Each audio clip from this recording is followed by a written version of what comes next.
Que o Divino Mestre Jesus envolva a todos nós, encarnados e desencarnados, em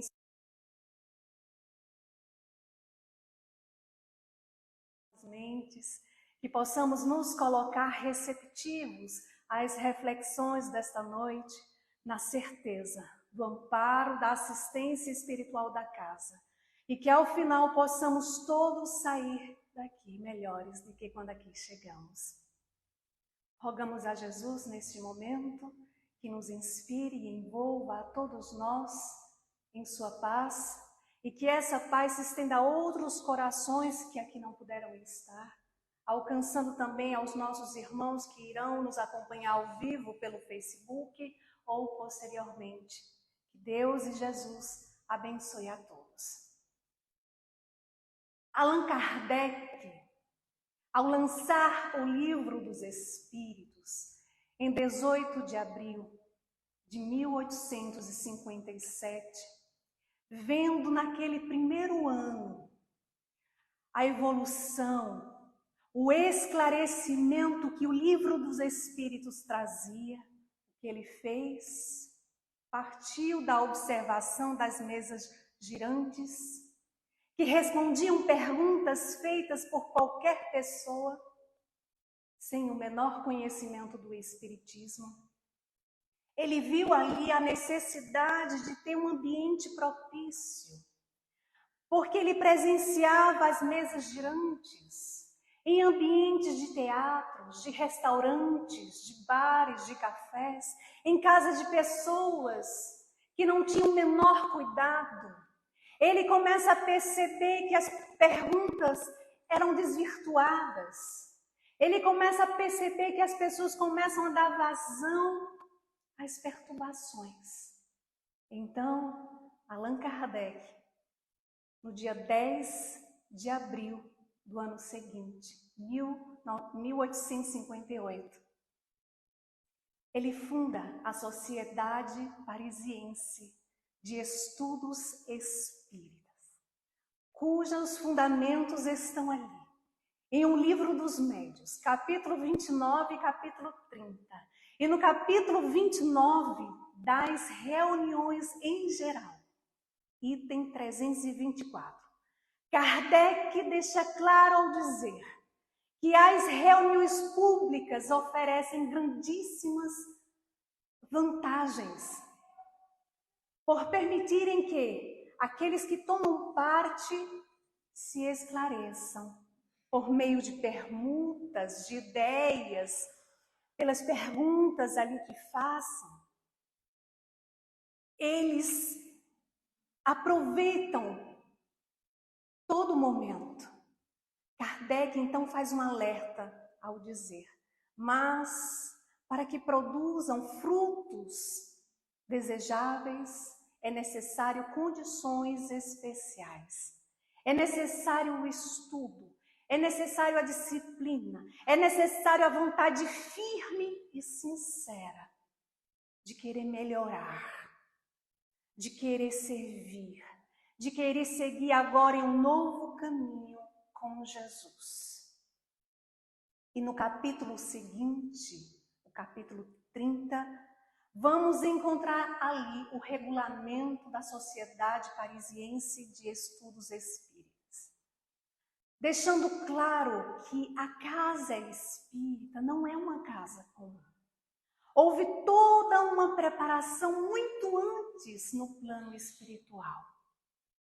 No livro Tramas do Destino, psicografia de Divaldo Franco, ditado pelo espírito Manuel Filomeno de Miranda, ali no capítulo 21, intitulado Centro Espírita Francisco Xavier, vamos encontrar a história de um benfeitor espiritual Natércio, que era responsável por conduzir a mediunidade de Epifânia.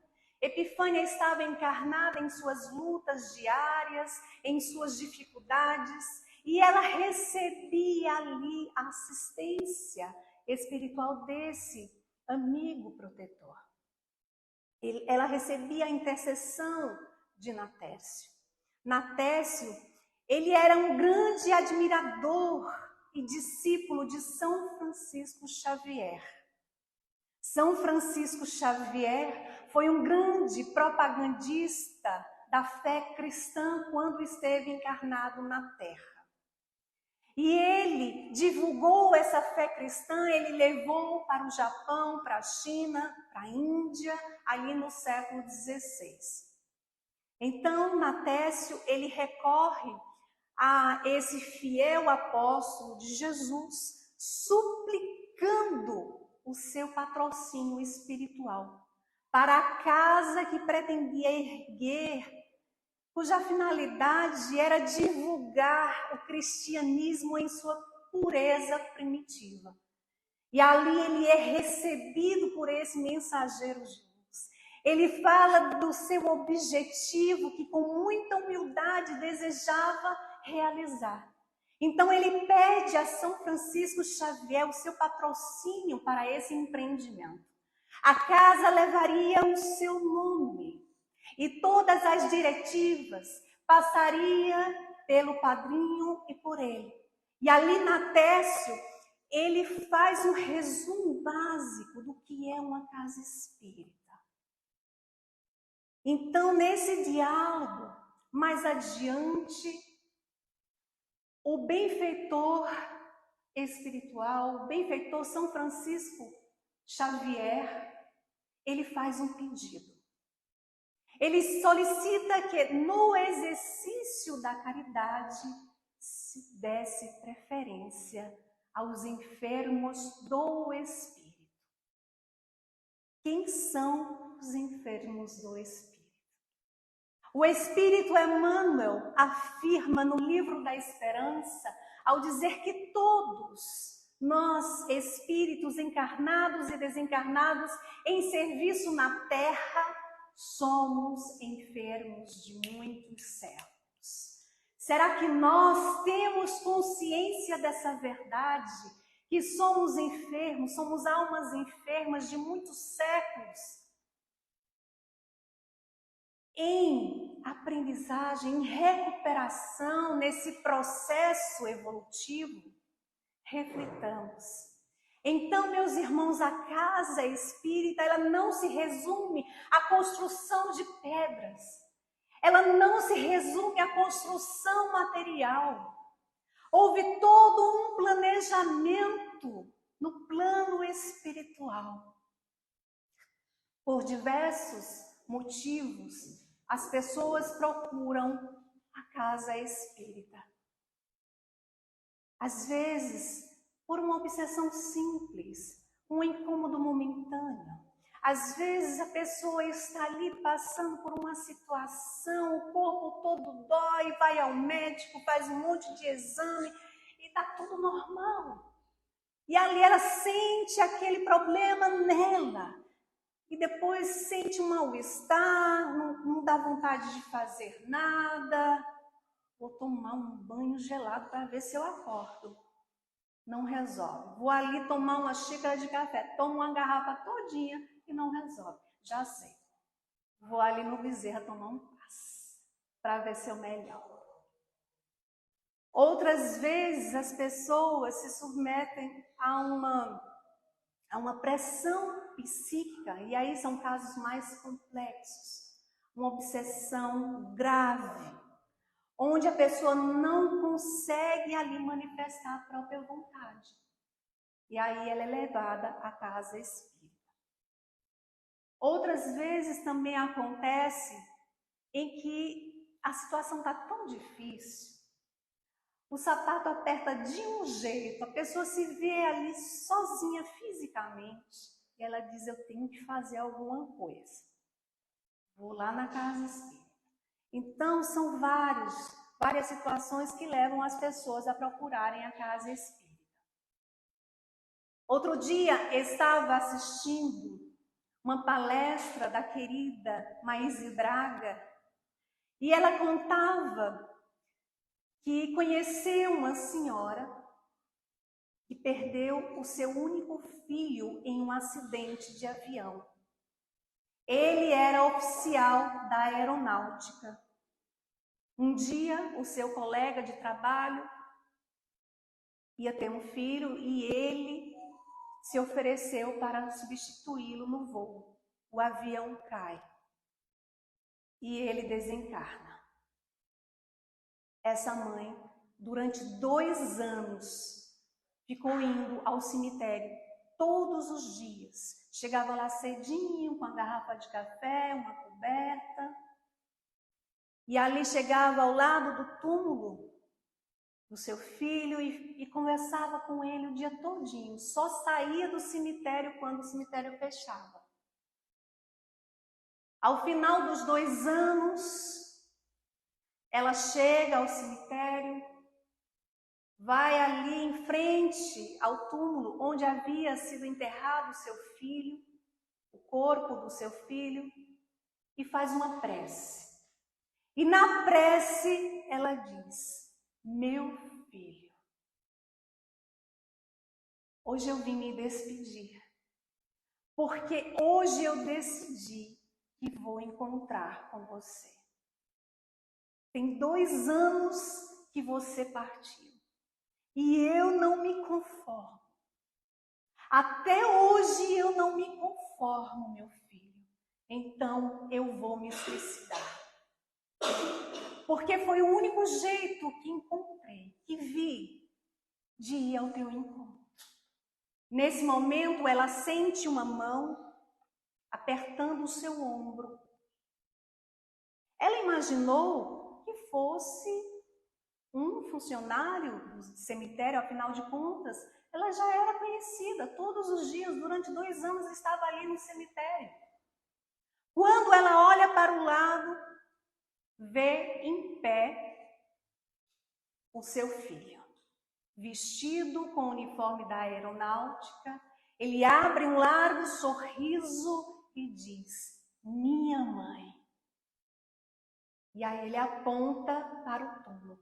Graças a Deus eu não estou aí. Por favor, não se mate. Porque se a senhora fizer isso, aí é que nós não vamos nos encontrar. E ela cai desmaiada. Quando ela acorda, vê que seu filho não estava ali. E ela toma uma decisão. Ela era muito católica e decide procurar uma casa espírita.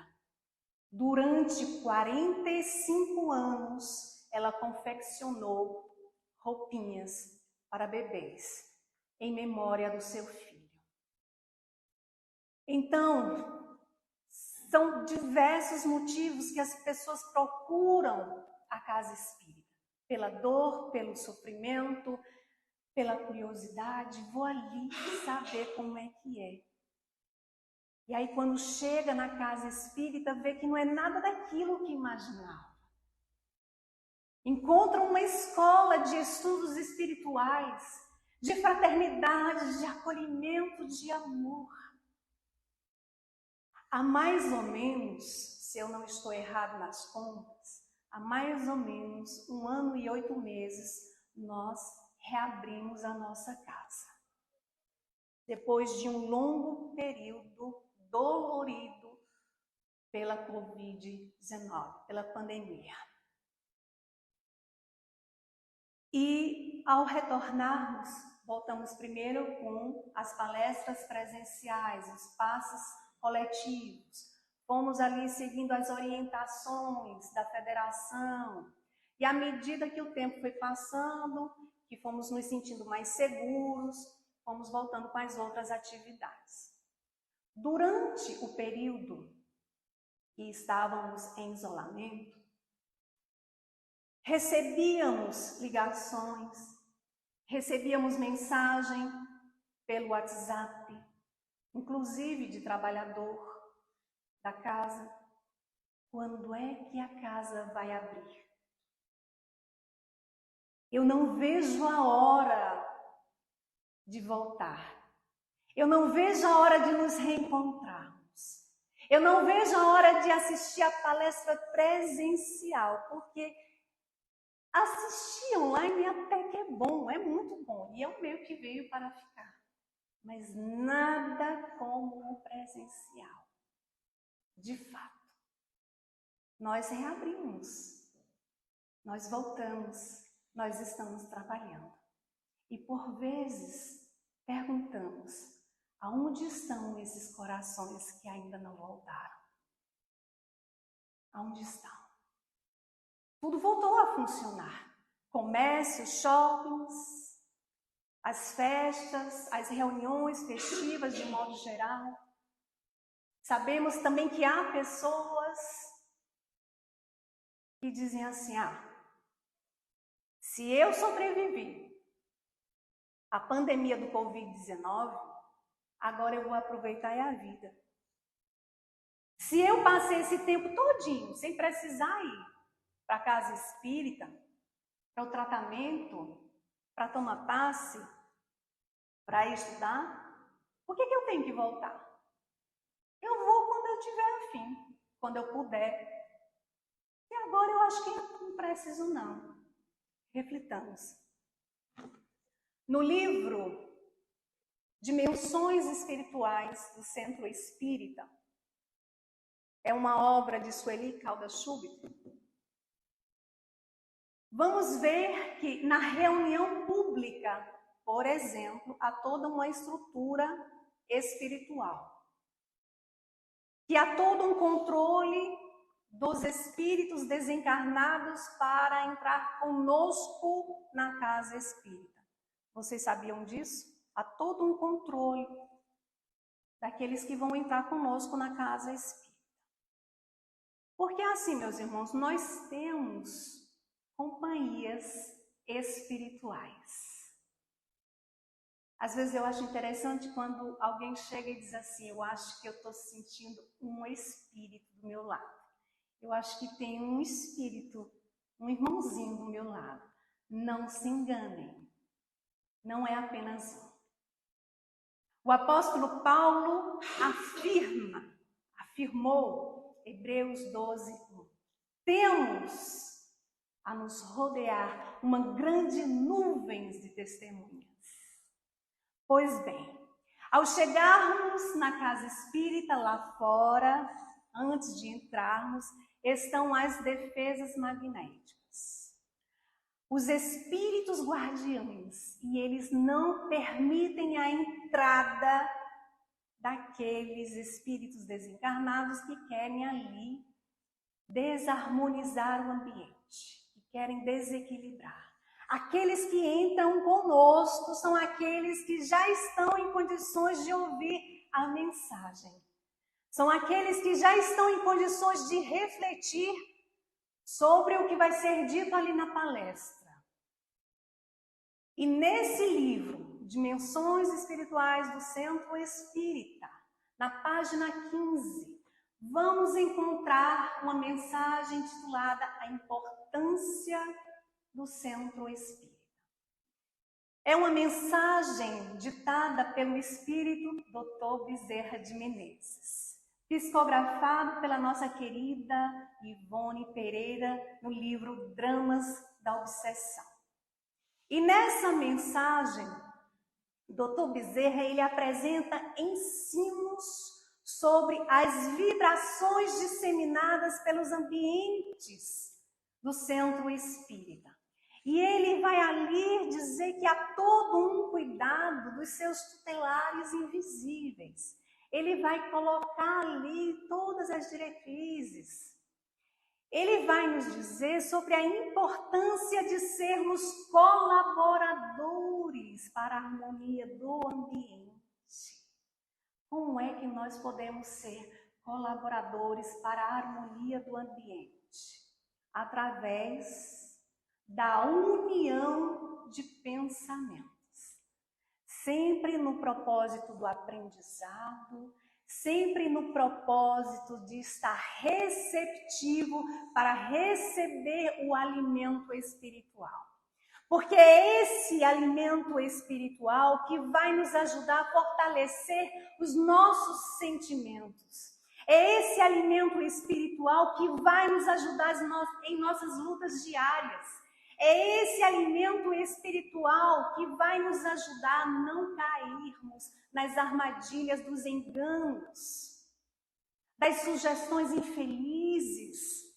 É esse alimento espiritual que vai nos ajudar a nos direcionar ao trabalho do bem, que vai nos ajudar ao trabalho de nossa própria reforma íntima. E assim nós vamos melhorando. Porque não se enganem, são muitos espíritos que querem nos afastar dessa escola de aprendizado espiritual.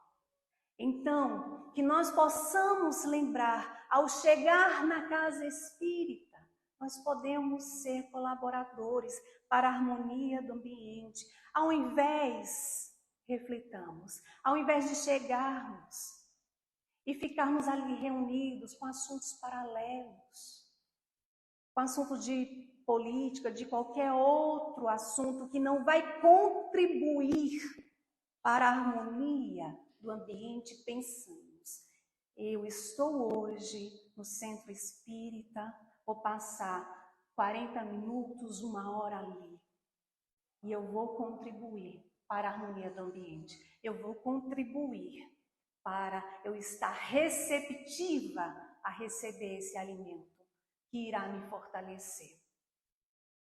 No livro Contos e Apólogos, capítulo 40, intitulado Nos Domínios da Sombra, o espírito do irmão X narra um diálogo de uma reunião no reino das sombras. E ele diz que o chefe dessa falange estava muito preocupado, que ele queria uma solução, ele queria alguma coisa que resolvesse, ele queria ouvir, inclusive, sugestões. E qual era a preocupação dele? Ele estava preocupado, vejam só, ele dizia: o espiritismo com Jesus está atrapalhando os planos infernais. As pessoas estão compreendendo o evangelho sem as cadeias dogmáticas. As pessoas estão meditando sobre a reencarnação. Como é que pode isso? Ele dizia. As pessoas estão ali se entregando ao exercício da caridade. Estão sendo tolerantes mais com o outro. Isso é inadmissível. Assim, isso está sendo uma ameaça para os planos infernais, para as atividades das sombras. E aí, depois de alguns minutos, um comandante das falanges da incredulidade disse assim: procuremos então espalhar a crença que Deus não existe e que as criaturas estão entregues às forças cruéis e fatais da natureza. Aí o maioral disse assim: aí esse argumento aí não serve não. E vejam o que ele diz: quanto mais o homem avança nos trilhos da inteligência, mais reconhece a paternidade divina. E aí o orientador das falanges da vaidade disse assim: já sei, vamos então espalhar a notícia de que Jesus não tem nada a ver com o espiritismo. E aí o rei ali da sombra disse assim: essa notícia aí ela já foi importante. Contudo, milhares de pessoas estão despertando para a verdade. É um longo diálogo muito interessante que vai mostrando ali as sugestões dessas falanges. Só que há um momento em que o diretor das falanges da discórdia, ele conclama dizendo assim: sabemos que a força dos espíritas nasce das reuniões em que congregam para a oração e para o aprendizado da vida espiritual, das quais eles tomam ali contato com os mensageiros da luz. Se assim é, então vamos espalhar a discórdia. Vamos ali assoprar nos ouvidos desses seguidores as rixas, as intrigas, as invejas, os ciúmes. Vamos afastar uns dos outros. Vamos utilizar o bastão invisível da maledicência. Vamos chamar os examinadores das consciências alheias, para que nos seus templos povoem ali as feridas das mágoas incuráveis. Assim, os irmãos em Cristo passarão a se detestarem. Detalhe, com um sorriso nos lábios. E aí o chefão disse, tá aí, gostei da ideia. Mas é preciso algo aí mais forte, mais profundo, com efeito mais eficaz. Porque eu vou lhe dizer uma coisa. Não demora muito. Chega um dia em que as brigas, os desacordos terminam. Porque essas pessoas procuram ali o socorro da oração, da humildade. Vejam como eles conhecem as nossas fragilidades e como eles também conhecem os recursos que podemos utilizar para não cairmos nessas armadilhas. Mas não parou por aí não, porque o condutor das falanges da desordem disse assim, mas se o problema são as reuniões públicas, daremos um jeito nisso em 3 tempos. Vamos fazer com que os horários das reuniões coincidam com os lançamentos de filmes especiais. Coincidam com as festividades domésticas, as festividades na cidade. Faremos com que aqueles que estão iniciando, eles não perseverem no trabalho da própria elevação. Faremos mais. Faremos com que aquelas visitas afetuosas, elas cheguem justamente no momento que esses espíritas estavam querendo ir para o centro espírita. Meus irmãos, quantas vezes isso não acontece? E a gente não dá conta. Isso e muito mais. Hoje eu não vou para o centro espírita. Eu queria ir muito, mas começou a chover. Vou não, linda, assim. Vou não. Começou a chover. Se a chuva pega ali o inverno todinho, a pessoa não vai mesmo. Dia nenhum. Hoje eu não vou não, porque eu tô com muita dor de cabeça. Vou não. Outro dia eu vou. Olha, eu queria ir tanto. Eu planejei o dia todinho para ir, mas você acredita que justamente quando eu estava ali me organizando, chegou um pessoal lá em casa e eu não fiquei sem jeito. Então são coisas que sutilmente vão acontecendo e a gente não vai percebendo, a gente vai achando que é normal. Só que vai virando uma constante e essa constante vai levando ao comodismo. A chegar a um ponto da pessoa dizer assim, eu vou quando eu tiver afim. Eu já contribuí muito lá na casa espírita, eu já estudei, tanto tem um monte aí de livro, tá pegando só poeira, eu vou doar. Então, estou estudando mesmo, não tenho tempo.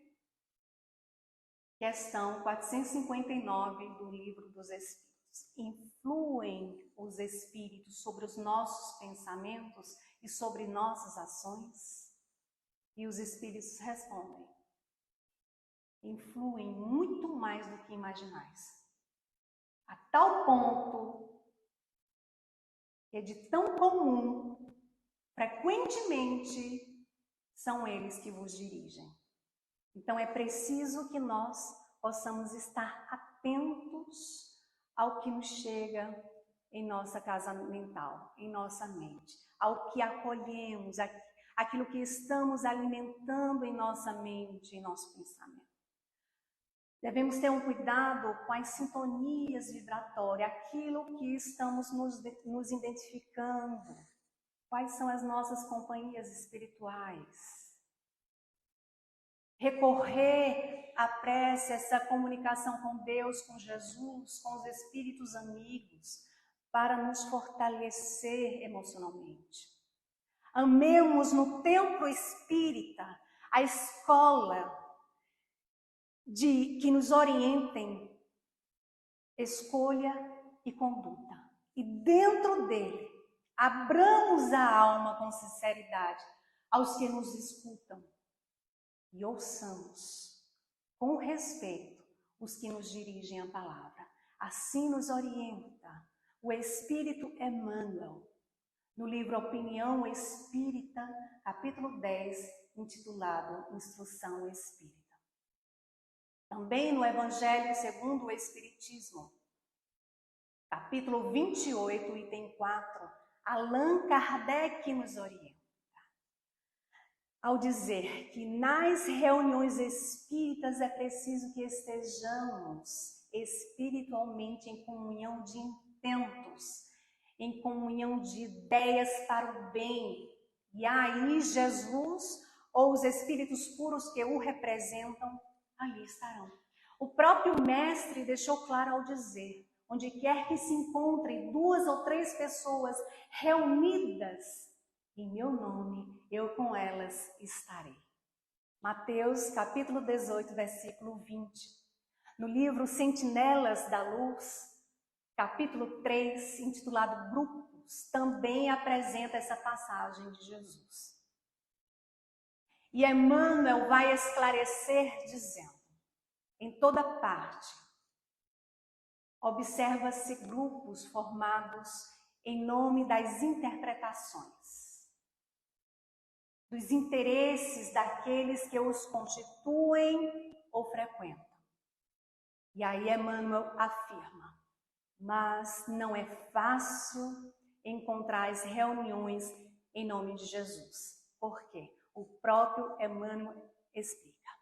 Porque é justamente nessas reuniões em que os discípulos despem de sua capa de vaidade humana para conhecerem a vontade do Mestre a respeito de suas vidas consagradas ao serviço do Senhor, em todos os lugares por onde cruzam os pés.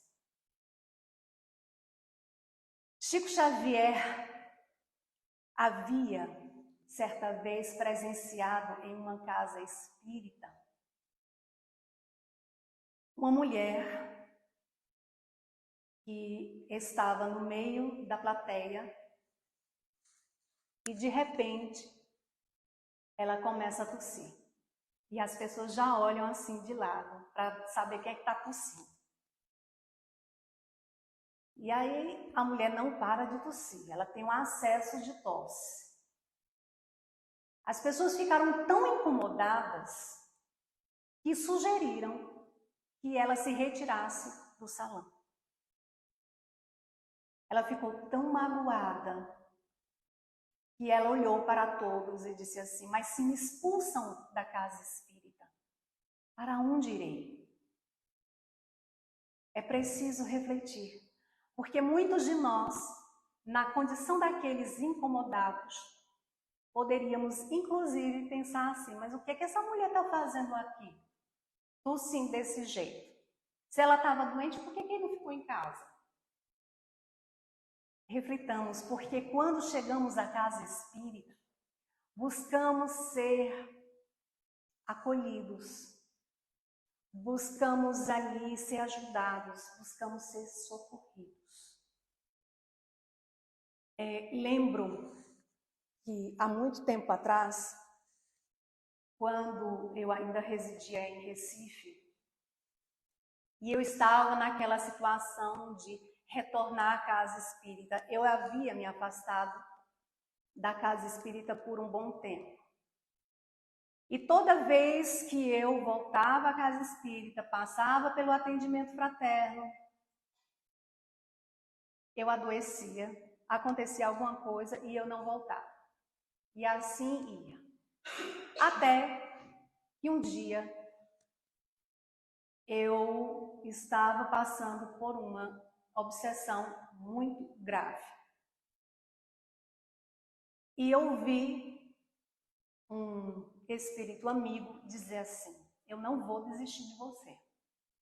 Você vai. E eu fui. Ao chegar lá, eu procurei a mesma pessoa, a casa grande lá, várias pessoas faziam atendimento fraterno, mas eu procurei a mesma pessoa, porque eu já estava tão envergonhada de toda vez ir lá, conversar, falar a mesma coisa.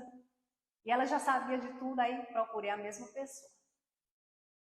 Então, ela me disse uma coisa que me tocou fundo no coração.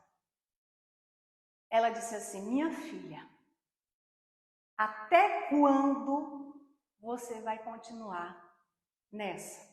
Você já parou para pensar que toda vez que você inicia um tratamento, você adoece, acontece alguma coisa, você desiste? Até quando? Você não está percebendo o que está acontecendo? Ela falou com muita firmeza, mas com muito carinho de mãe. Eu me senti tão acolhida, que eu desabei na hora e eu prometi que acontecesse o que fosse, eu não ia mais desistir. No dia seguinte, eu estava na reunião. No meio da plateia, começo a tossir. Me deu um acesso de tosse. E eu pensei, e agora? Apareceu uma alma caridosa, trabalhadora da casa, e me ofereceu um copo com água. E depois me veio do lado assim, outra pessoa me oferecendo pastilhas. Nesse momento eu me senti tão acolhida, que ali eu dei uma amenizada na tosse. Quando eu senti que eu ia tossir, eu me levantei de mansinho, assim, eu não saí do salão, mas assim, fui pro cantinho para não ficar atrapalhando tanto. Da próxima vez eu já levei uma garrafa, já prevenida, pastilha no bolso, vamos lá. Na semana seguinte eu tinha tratamento presencial e à distância. Eu fazia tratamento presencial e à distância. E aí, um dia anterior, estava eu andando na calçada, fui resolver umas coisas antes de ir para o trabalho, e eu senti duas mãos em minhas costas, e me deu um empurrão tão forte, eu não bati com o rosto no chão, apesar de ter caído de frente, não ralei as mãos, mas na hora eu senti uma dor tão grande no meu joelho direito, eu tinha certeza que tinha quebrado em pedacinhos. Graças a Deus, só foi a dor e a sensação. E ali as pessoas me ajudaram, arrumaram gelo e tal, depois me ajudaram a ir para o carro, e com a ajuda da espiritualidade eu consegui dirigir até em casa. E depois uma amiga médica foi lá, me medicou, levou almoço para mim que eu estava sem condição de fazer, e fiquei ali, lendo Paulo Estevam, lendo outros livros, meditando, orando, agradecendo, porque podia ser pior, eu pensei. No dia seguinte, que era o dia do tratamento, lá vai eu, mancando, com uma dor no joelho e o sorriso de canto a canto, tão feliz porque eu estava ali, perseverando. Quando a pessoa que fez o atendimento fraterno me olhou e disse: minha filha, o que foi isso? Eu digo: nada demais. Me empurraram de leve, mas aqui estou, firme, eu não vou desistir. E assim se foi. Muitas outras coisas foram acontecendo. E lembro com muita emoção que uma das cartas que recebi da espiritualidade foi ali falando sobre a minha força de vontade, o meu empenho por me melhorar. Chorava eu e chorava a pessoa que fez o atendimento fraterno, que estava ali me acompanhando sempre, o esforço que eu estava fazendo. E logo a espiritualidade, ela permitiu que eu iniciasse os trabalhos na casa. E já estava estudando lá na casa, aí comecei a fazer campanha do quilo, comecei a lavar a louça numa lanchonete que tinha lá mesmo, que eles têm uma lanchonete para ajudar os trabalhos lá. E assim foi indo. Não me afastei da casa espírita. Me afastei só quando eu vim para Caruaru, casei e aqui estamos trabalhando, graças a Deus. Então, o Espiritismo, meus irmãos, nos oferece todos os recursos para investirmos em nossa reforma íntima, para melhorarmos, para trabalharmos no bem, para acolher a todos que chegam com carinho, com atenção, porque ao chegarmos na casa espírita, nós buscamos aí ser beneficiados. E aí vamos aprendendo que a intenção da espiritualidade é outra. A intenção da espiritualidade não é apenas que busquemos o nosso benefício, a nossa melhoria. A intenção da espiritualidade é que nos tornemos trabalhadores do bem. Meus queridos irmãos, saibamos aproveitar cada minuto da nossa presença na casa espírita. E ao chegarmos para a reunião, lembrarmos de quê? Quando o ser, ele esquece de si mesmo, ele esquece das suas dores, das suas dificuldades, para ali se permitir elevar-se em pensamento para o mais alto. Jesus ou os espíritos amigos que o representam ali estarão. Aproveitemos as reuniões espíritas para nos colocar compenetrados da vontade firme e sincera de oferecer o melhor de si, em favor das atividades ali programadas. Porque, sem dúvida alguma, os sentimentos de fraternidade, os sentimentos de amor, os sentimentos de paciência, de compreensão, eles vão crescendo dentro de nós. Eles vão crescendo em nossas mentes e em nossos corações.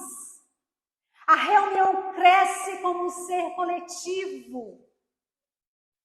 E são atraídos espíritos bons que estão prontos para ajudar.